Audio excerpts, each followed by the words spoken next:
Olá, eu sou Inácio Santos, sejam bem-vindos ao Fator X, o nosso canal sobre X-Men.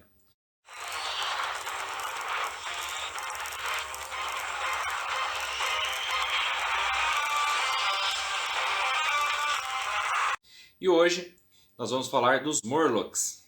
Os Morlocks, um grupo de personagens coadjuvante, um grupo não, o mais correto seria uma comunidade, porque os Morlocks não chegam a ser uma equipe mutante, não tiveram seu título próprio, mas outras equipes que foram apresentadas no cânone dos X-Men têm o título de equipe X, como a Tropa X, por exemplo, do Banshee, mas também não tiveram título. Mas os Morlocks se assemelham mesmo mais a uma comunidade. Por quê? Os Morlocks são um grupo de párias, de mutantes discriminados, inclusive discriminados por outros mutantes, que têm uma aparência muito feia, ou poderes que tornam impossível que eles se misturem aos seres humanos, e que aparentemente decidiram, viver nos esgotos e nos túneis abandonados dos metrôs abaixo de Nova York. Inclusive em Salem Center, no condado de Westchester, porque o beco dos Morlocks, que é como é chamado o complexo de túneis onde eles vivem mesmo, onde eles se instalaram, é vizinho aos subterrâneos da mansão Xavier. Eu disse que supostamente, porque a origem dos Morlocks depois teve, como todos os personagens do Cânone X, novos eventos introduzidos retroativamente em sua cronologia. Um deles é que, na verdade, em que pese que vários párias, várias pessoas com essas habilidades, poderes e mutações com aparência de onda decidiram ir viver aos esgotos, muito provavelmente os fundadores dos Morlocks são fruto de engenharia genética do Fera Negro, do Hank McCoy, mas não o nosso Hank McCoy, fundador dos X-Men, não o nosso Hank McCoy, que foi membro do X-Factor, não. O Fera Negro ele veio de outra realidade, inclusive ele tem sua origem muito tempo depois da existência dos Morlocks, só que ele voltou ao passado, como é muito comum no cânone dos X-Men. O Fera Negro, o Hank McCoy já era do Apocalipse, uma era completamente diferente, uma realidade alternativa, da qual eu já falei aqui, vou colocar o link do vídeo sobre a Era do Apocalipse na descrição desse vídeo para você poder conferir. Mas o Fera Negro surgiu no universo onde Legião havia voltado no tempo, no universo dos X-Men, voltado no tempo para matar Magneto. Mas se atrapalhou, matou Xavier. Matou Xavier, inclusive, antes dele próprio ser concebido. O tempo ficou preso num loop temporal. Uma dificuldade que eu explico melhor no vídeo da Era do Apocalipse. Mas ele acabou durante um tempo produzindo uma realidade sem Xavier. Nessa realidade, Magneto recrutou os X-Men. E Apocalipse conseguiu ascender ao poder. Só que nem todas as pessoas que Xavier chamaria para os X-Men foram chamadas por Magneto. Do mesmo jeito, o Apocalipse encontrou vários outros mutantes disponíveis para sua causa, para que ele doutrinasse, que nem Magneto nem Xavier procuraram. E o Hank McCoy, o nosso fera, nessa realidade seguiu pelo caminho de Apocalipse, era um dos engenheiros de Apocalipse, trabalhando diretamente para o próprio Senhor Sinistro. Com o fim da Era do Apocalipse, alguns náufragos dessa realidade, porque eles conseguiram voltar no tempo e impedir a morte de Xavier. Então aquela realidade, que é a Terra 295 do multiverso Marvel, foi amputada. Depois existem histórias dando continuidade à Era do Apocalipse, como é de costume no universo Marvel. Nenhum universo pode morrer no universo Marvel sem voltar. Mas naquele momento ela foi amputada e alguns personagens oriundos da Era do Apocalipse fugiram de lá. Então Holocausto e X-Men, Holocausto, filho do Apocalipse daquele universo, e o X-Men, que teve inclusive vídeo solo aqui no canal na mesma semana em que nós fizemos o vídeo da Era do Apocalipse, vieram para o nosso universo, e o Fera Negro também. Só que o Fera Negro teve seu teletransporte para o nosso universo sabotado pelo Mercúrio dos X-Men de Era do Apocalipse. E com essa sabotagem, ele acabou... Não fica bem claro se foi por causa da sabotagem, mas eu acredito que sim. Ele acabou sendo arremessado ao passado.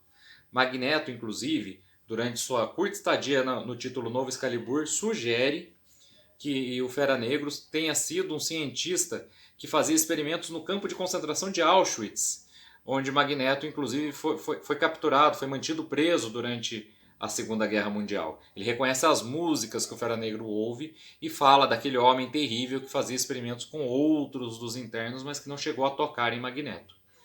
Não só isso, em X-Men Prime, a revista que colocou nos eixos tudo após a Era do Apocalipse, nós vemos o Fera Negro sendo invocado por Medula a Morlock.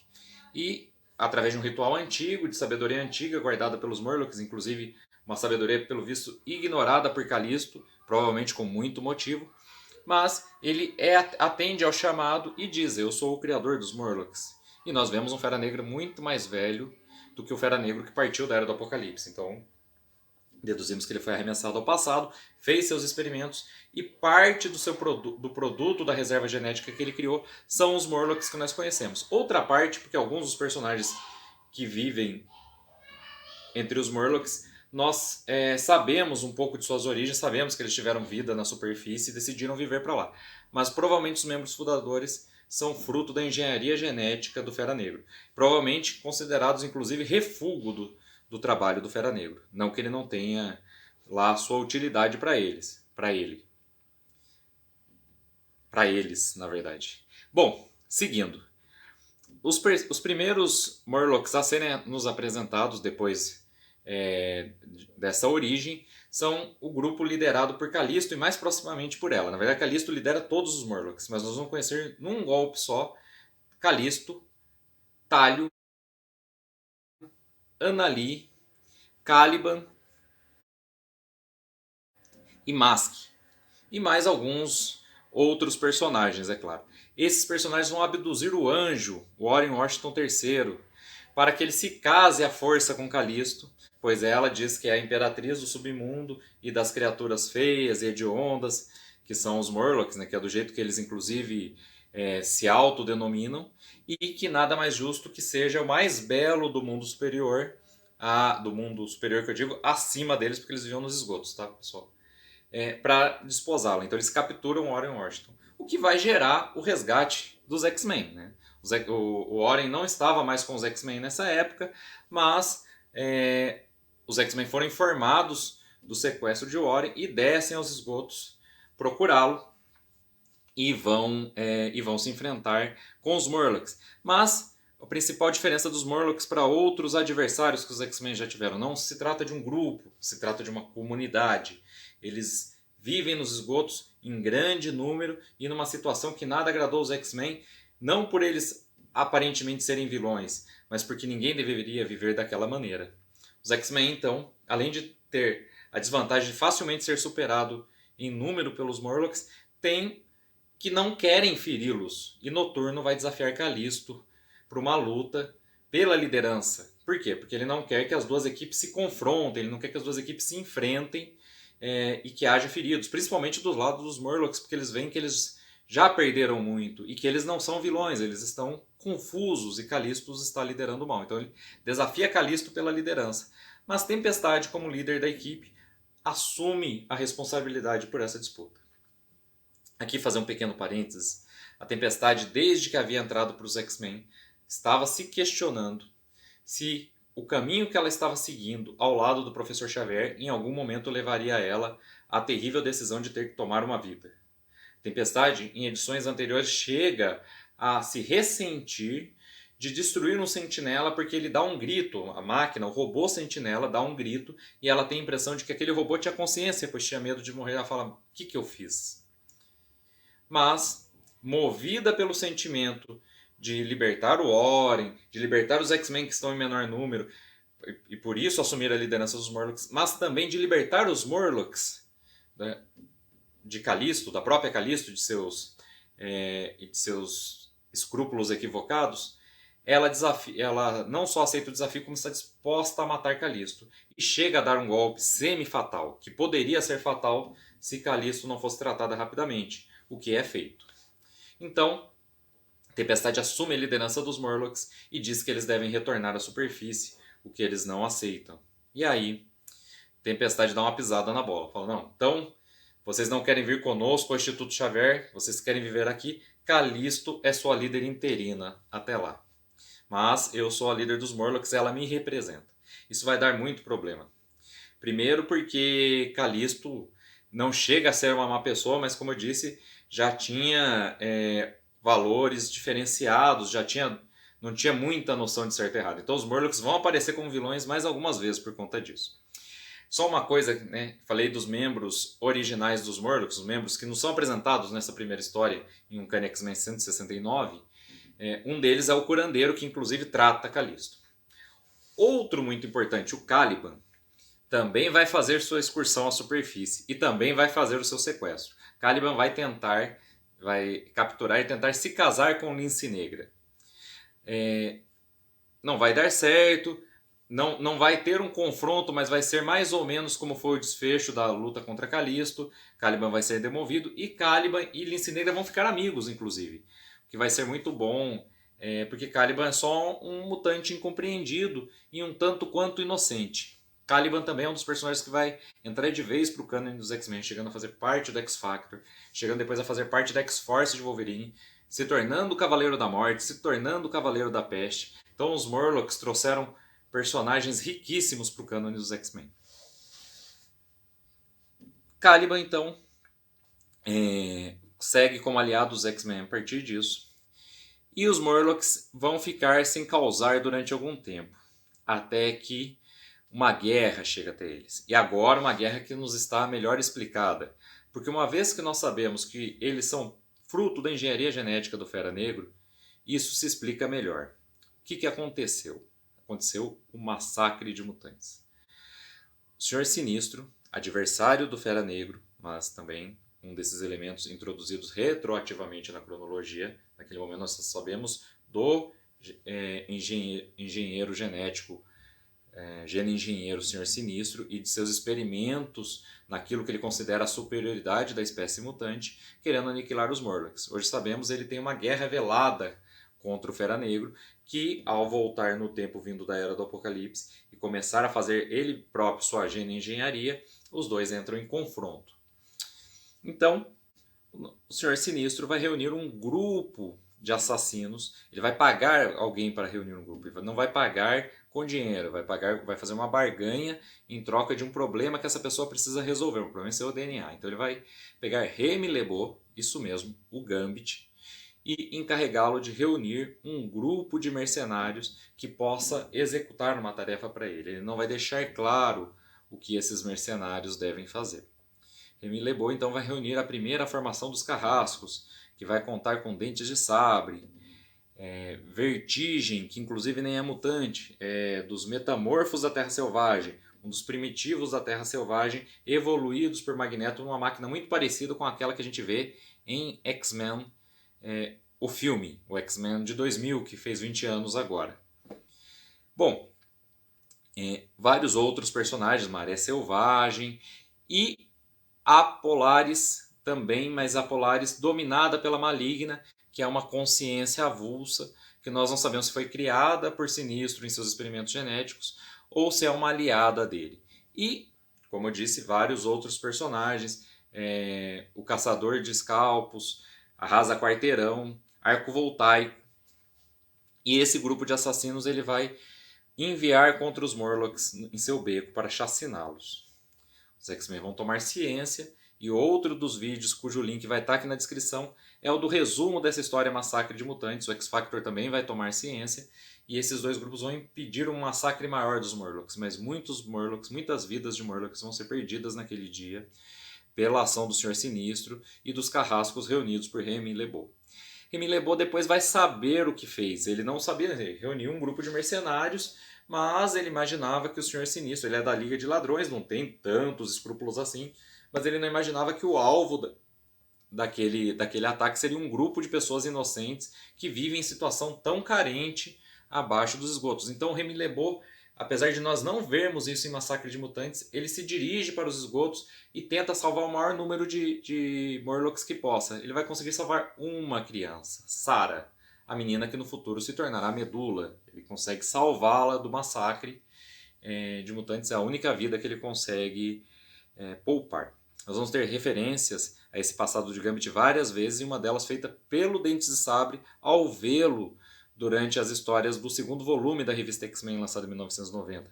No arco de Gênese Mutante, inclusive, quando os X-Men estão numa aventura contra os Fenris e contra Matsude Suraiba e o Ômega Vermelho, falando um pouco do passado do Wolverine. Nós vamos ver o Dente de Sabre chegando, olhando para Gambit e falando: Remy, do lado dos anjos dessa vez?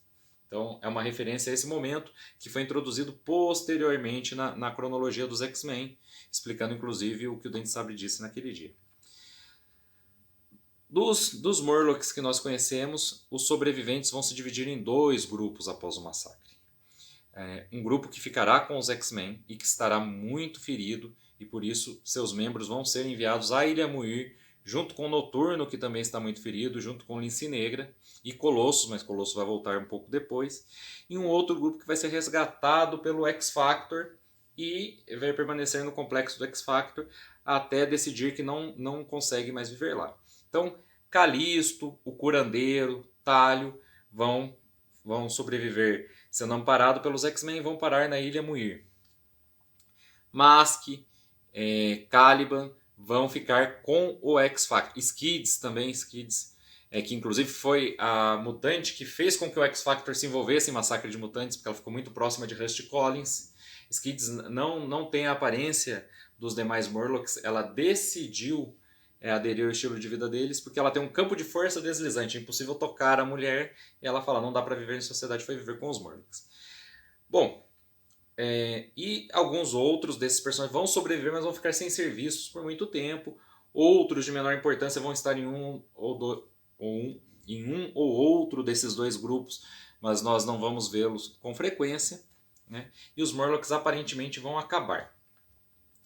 Mas isso não vai durar para sempre. Mask vai ser o primeiro a romper com o X-Factor, né? E vai voltar ao beco dos Morlocks assim que achar seguro. Do mesmo jeito, Caliban vai permanecer com o X-Factor, chegar a ser membro da equipe, mas durante os eventos de A Queda dos Mutantes vai se oferecer a Apocalipse para tomar o lugar do Arcanjo como Cavaleiro da Morte e poder assim levar a vingança àqueles que mataram seus amigos, aos carrascos, a Dentes de Sabre. Nós vamos vê-lo fazer isso, inclusive, nas páginas da revista Wolverine e nas páginas da revista X-Force, né? O Caliban não chega a ser um vilão, apesar de assumir o manto de Cavaleiro da Morte, porque tudo que ele quer é essa vingança, que é a única forma de justiça que ele conhece. Ele, inclusive, depois vai entrar para a X-Force e até para os X-Men, né? Vai fazer parte da equipe da X-Force Wolverine, que é um apêndice dos X-Men. Então, o Caliban não chega a se tornar mal para se tornar Cavaleiro do Apocalipse. Mas, como eu disse, Mask voltou aos túneis antes até, inclusive, de Caliban voltar, se tornar um cavaleiro e iniciar sua caçada. E Calisto volta da Ilha Muir com uma missão, lacrar os túneis dos Morlocks, né? Ela está completamente recuperada, tanto ela quanto o Curandeiro, e ela é enviada de volta. E ela chega no meio do que é a saga do Portal do Destino. Os X-Men atravessaram o Portal do Destino, estão espalhados, sem memória, com novas vidas, com tudo reiniciado. Ela vai se encontrar com Mask e os novos Morlocks que ele conseguiu organizar. Inclusive, muitos dos sobreviventes procuraram Mask e ele é o novo líder dos Morlocks. E Mask vai pregar uma peça em Calisto. Ele vai alterar seu rosto para torná-la linda. Ela, inclusive, ela vai fugir de Mask, mas ela vai ficar idêntica a uma modelo que está em vários dos outdoors por toda Nova York. Ela vai ser reconhecida por Peter Nicholas, que na verdade é o Colossus, mas com sua vida reiniciada pelo Portal do Destino. Os dois vão começar a ter um romance quando Mask vai mandar capturá-los, porque ele queria ironizar Calisto, zombar de Calisto, mostrando a ela o rosto bonito que ela poderia ter, mas para depois tirar isso dela. E quando a vê feliz, então, fica completamente contrariado. Calisto, então, vai ser capturada junto com Peter Nicholas e vai ser salva pelo X-Factor. Mas a partir daí nós vamos ter conhecimento de que os Morlocks se reorganizaram e que Mask é o seu líder. Calisto vai então se ausentar um pouco das revistas dos X-Men, tá? Mas vai ficar... vai se afastar dos X-Men durante algum tempo. E nós não vamos vê-la mais nas páginas da revista resolvido esse problema. Vamos conhecer apenas os Morlocks de Mask. O Colossus depois vai ser dominado pelo Rei das Sombras, que eu falei aqui em A Saga da Ilha Muir, e aí vai se separar de vez de Calisto. Mas Calisto vai, com aquela aparência bela, voltar à sua vida e vai inclusive ser mesmo modelo em Nova York e vai sumir das revistas dos X-Men. Até que outro personagem vai ser introduzido. Antes disso, nós ainda temos o tempo dos Morlocks sob comando de Mask. E sob o comando de Mask, ele vai entrar para a Irmandade de Mutantes, para mais uma formação da Irmandade de Mutantes, que vai contar com Blob, Pyro e Fantasia, e vai levar membros dos Morlocks com ele. inclusive Espinho, que é a irmã de Feral, que está na X-Force, e que também não é uma vilã, só quer vingança contra a irmã que matou o resto da família. Então, ambas eram Morlocks, mas ela queria pegar sua irmã, levá-la à justiça. Isso também as duas vão trocar de lugar depois. Uma vai virar vilã e a outra vai entrar para a X-Force. Mas, nesse momento, ela está com os Morlocks e vai para essa Irmandade de Mutantes. Essa Irmandade de Mutantes vai se bater justamente contra a Cable e sua X-Force. E Mask vai acabar morto, aparentemente, porque Mask vai aparecer de novo. Os Morlocks então vão ficar sem liderança, né? E pouco tempo depois, uma grande tempestade vai começar a inundar os becos e os Morlocks não sabem para onde ir. Junto com isso, surge aquele novo personagem do qual falei para vocês, Mikhail Rasputin, o irmão de Colossus, que Colossus acreditava morto, que ele sempre soube que era um cosmonauta russo e que morreu durante a detonação de um foguete espacial que deveria ser lançado ao espaço, mas explodiu durante o lançamento. Mas que isso era uma mentira. Na verdade, ele nunca foi morto. Ele foi recrutado por ser mutante e foi usado em missões secretas do governo russo. E para que ele ficasse incógnito, foi se inventada a história de que ele morreu na detonação daquele foguete. Mikhail, em uma de suas primeiras missões, com seus poderes altamente instáveis, acabou levando todo o seu grupo, todo o grupo que estava com ele na missão, para uma outra realidade, da qual ele foi trazido de volta por Colossus. O que ele não contou é que esse teletransporte que ele causou matou seus amigos. E isso o abalou, ele ficou muito instável. Então, depois de ser trazido de volta por Colossus, ele começa a ter visões, ele começa a ver esses mortos. E cada vez mais atarantado, cada vez mais com a esquizofrenia mais latente, ele vai se dirigir para socorrer os Morlocks no dia em que os becos estão inundando. Justamente ele, o mais instável.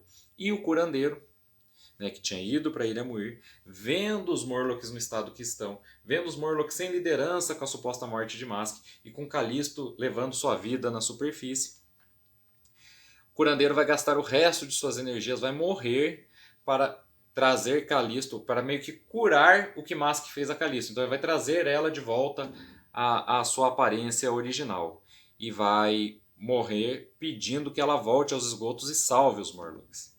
Lá, ela se une a Mikhail Rasputin. Os dois estão transtornados, os Morlocks estão desesperados, os X-Men estão tentando evacuar os túneis, mas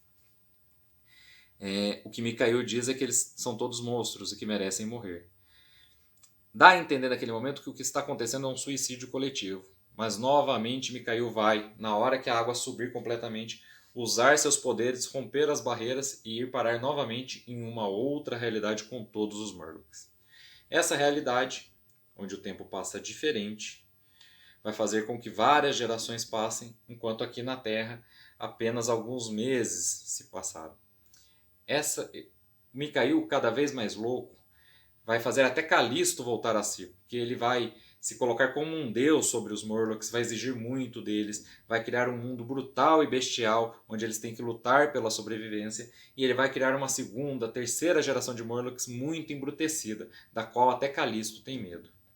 Essa é a Nação Gene. E quando ela consegue escapar da realidade para a qual Mikhail levou todos, Calisto vai atrás e vai pedir ajuda dos X-Men para deter a Nação Gene. Nação Gene, que é liderada por Medula, a menina que Gambit salvou durante o massacre de mutantes. Nação Gene vai ser derrotada pelos X-Men depois de um plano mirabolante para matar vários humanos, depois de 2 chacinas que eles fazem durante as revistas dos X-Men contra humanos, uma delas uma danceteria. A Nação Gene vai ser derrotada e aos poucos a Nação Gene vai voltando a ser o grupo, vai voltando a se identificar, parecer mais com os Morlocks. Medula vai seguir Calisto como se fosse uma mentora e vai acabar ingressando nos X-Men. E, paralelo a isso, Caliban, que estava fazendo sua jornada de vingança, também se tornou um herói e também veio incorporar-se às fileiras da X-Force e posteriormente às fileiras dos X-Men, onde infelizmente ele vai morrer durante os eventos de Complexo de Messias. Calisto, então, perde seus poderes, um pouco antes de Complexo de Messias, perde seus poderes durante o Dia M. Vai recuperá-los com a ajuda de Mercúrio depois do Dia M. Dia M de Dinastia M, saga que também vai ter vídeo aqui no canal, tá, gente? e ela vai recuperar seus poderes, mas eles vão vir de maneira defeituosa. Desde então, Callisto tem figurado muito pouco nas revistas dos X-Men e não ficou claro se ela ficou com seus poderes daquela maneira defeituosa ou se ela voltou a ser uma humana depois. Mas os personagens oriundos dos Morlocks continuam por aí, continuam aparecendo em várias das revistas mutantes.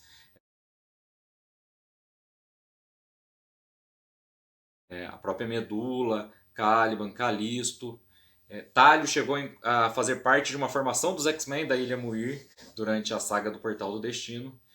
E eles também foram adaptados para outras mídias. Então nós podemos ver Callisto e seus Morlocks enfrentando os X-Men na série clássica de 1992, em um episódio. Nós podemos ver, de novo, os Morlocks fazendo sua aparição em X-Men Evolution, uma animação que também faz 20 anos esse ano de seu lançamento. E os membros avulsos dos Morlocks foram apresentados pela Fox em filmes diferentes. Callisto apareceu em X-Men O Confronto Final, uma adaptação de Callisto com um pouco de super velocidade e os poderes meio misturados ao do Caliban. Ela era capaz de detectar os mutantes e saber qual o seu grau, qual o seu nível de poder. Caliban apareceu em X-Men Apocalipse e depois em Logan, né? o mesmo personagem, então ele é um personagem muito longevo no universo da Fox, viveu muitos anos com certeza. E outros personagens... o Sanguessuga também apareceu em X-Men Confronto Final. Sanguessuga, uma criança, membro dos Morlocks, também já fez parte da geração X e que tem a habilidade de desligar os poderes mutantes de quem se aproxima dele. Os Morlocks são, como eu disse, muito importantes para o cânone dos X-Men. E com certeza, se você leu todos os exemplares de X-Men como eu acredito que eu li, você vai encontrar ainda mais referências que são impossíveis de citar num vídeo só. Porque, como eu disse, é uma comunidade, né? Então um grupo muito difuso, muito diverso, e vários dos seus personagens já apareceram em outras revistas, já fizeram suas participações. Uma personagem importante também, Praga, virou Cavaleira da Peste do Apocalipse. Ela, durante o massacre de mutantes, ela recebe a oferta de Apocalipse se tornar Cavaleiro do Apocalipse e também vai ser Cavaleiro do Apocalipse antes mesmo de Caliban. Vai ser junto com o Arcanjo que Caliban vai tomar o lugar. É uma referência importante. Outro personagem importante dos Morlocks a ocupar uma posição importante no cânone dos X-Men é essa personagem. E é isso. Esse é o resumo da passagem dos Morlocks pelas histórias dos X-Men. Como eu disse, você deve encontrar muito mais, porque por se tratar de uma comunidade de ter vários membros, pode ter ficado uma ou outra aparição de fora, mas esse é o resumo mais completo que eu pude fazer aí no vídeo de hoje. Espero que vocês tenham gostado. Inclusive já vou me adiantando. Se vocês gostaram, por favor, curtam o vídeo, compartilhem o vídeo, coloquem ele nos grupos de WhatsApp, Facebook, mandem para seus amigos, para que mais pessoas possam conhecer o Fator X, para que mais pessoas possam se inscrever no nosso canal e assim nos dar condições para fazer vídeos cada vez melhores sobre o universo de X-Men. No mais, queria agradecer a sua audiência, pedir para você que também assista os vídeos do Estúdio Maçã, nosso canal parceiro, que também fala dos X-Men, fala da cronologia dos X-Men. Está gravando vídeos em ordem cronológica e está contando nesse momento os primórdios dos X-Men. Vídeos muito interessantes, eu recomendo muito a vocês. Se você é inscrito no nosso canal, por favor, tá no link na descrição. Se inscreva também no Estúdio Maçã, vá lá, conheça seus vídeos, eu tenho certeza que você também vai gostar muito deles. No domingo nós voltamos com mais uma saga. Nós temos atendido os pedidos dos inscritos na saga, mas não na ordem que os inscritos pedem. E uma saga pedida recentemente vai estrear nesse domingo aqui, vai ter seu resumo, porque faz parte, porque ela se liga muito com as histórias que nós temos contado nos últimos vídeos. Então nesse domingo eu vou falar da saga do Portal do Destino, o último arco ali que se encaixaria no meio desse volume, do qual eu tenho falado muito aqui, que é a Gênese Mutante, né? Tem volume 1 e volume 2, e ela reúne várias histórias dos X-Men do começo da década de 90, que ajudaram a moldar os X-Men como super-heróis. Só que faltam histórias no meio das revistas que estão encadernadas nesse volume e no volume 2. E eu estou agora que eu já fiz a resenha de Gênese Mutante, tentando preencher todos os arcos desses 2 volumes. Um inscrito pediu a saga do Portal do Destino e ela é a última história que falta daqui, então vai ser a história desse domingo. E espero vocês para mais esse vídeo. Muito obrigado e até lá!